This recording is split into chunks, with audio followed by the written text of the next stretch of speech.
Lucas Media. So Mike Riddle of DAZN recently came out, did an interview with IFL TV. Please subscribe to their platform. But they're talking about this new DAZN pay-per-view model. I don't know if people do this, because a lot of people do stream their fights, but they got different tiers. They got one that I was using where like you could pay a little bit more for the pay-per-view or a little bit less versus somebody who didn't have it.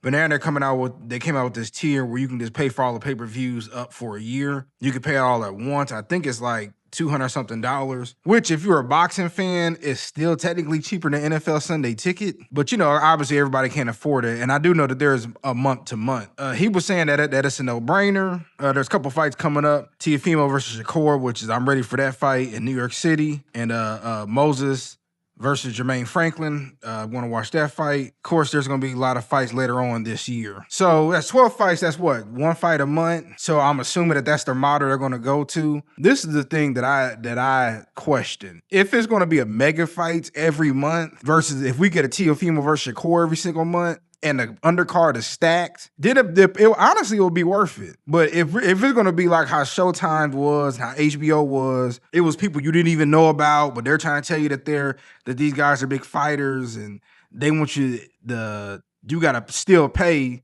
$200 something for the year, $300 something for the year. It's not going to be worth it to me. And I think that's the thing that boxing has to do is we got to make from the beginning of the fight, even the prelims need to start being stacked. Or honestly, everybody just needs to go to Netflix. Clearly, they paying Jake Paul, Anthony Joshua $90 something million a piece. I'm sure they can cut a smaller budget for a PBC or Matchroom or a Top Rank. Now, it probably won't happen, but honestly, Netflix should be the place to go to for sports, for boxing at least. And hell, everybody damn near I know got a Netflix subscription anyway. But we're going to have to see how this pay-per-view method go. I know Tyson Fury said he's coming back. I don't know if that'll be on pay-per-view. Like, it would have to be something like Tyson Fury versus Anthony Joshua, even though Joshua, there's reports out there that he's retired. But it would have to be fights like that the entire time. Matter of fact, when Devin Haney fought on the card, Ryan Garcia and T.O., we need to start seeing things like that. That would, every single month, that would justify the pay. But overall, honestly, pay-per-view is dying. It has been dying for a long time.